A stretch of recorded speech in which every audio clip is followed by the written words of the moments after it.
gentlemen, we're monitoring the Russian Federation's naval exercise in the Barents. Our primary task is an underwater look on their latest Oscar II class nuclear attack submarine, Kursk.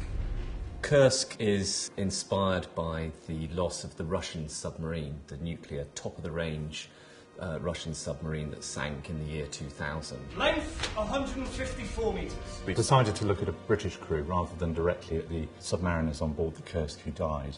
And I think the reason for doing that is the more we looked at what submariners have to do to get through their working day when things go well, we decided it was too fascinating. Navigator, what's our position? 89 degrees, 52 minutes and 13 seconds north, 53 degrees, 13 minutes and 42 seconds east, sir. The Royal Navy gave us very open access to look at the submarines and to talk to the commanding officers and the people who serve in going through those sort of operations.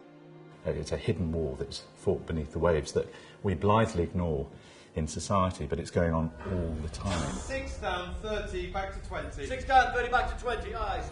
6 down, 30, back.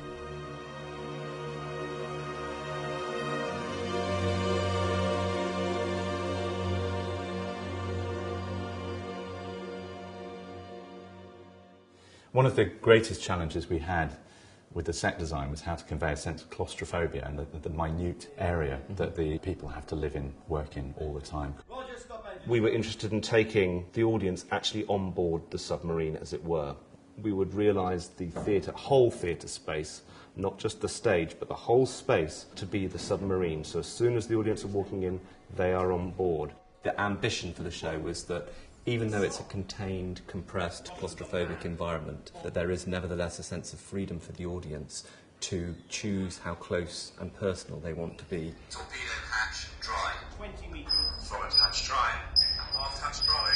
The sound design, we actually have a communication system that's near as damn it a kind of way of reproducing the interaction of people in different parts of the sub and how they communicate. Carry on playing, keep 60 metres to 340. I think it's the first play that's been done that's recreated life on board a submarine and truly depicted what goes on. And from my personal experience, having been on submarines, the set is fantastic. And I know for a fact, for ex-submariners who've been to see the play, have all walked away saying that was on the money.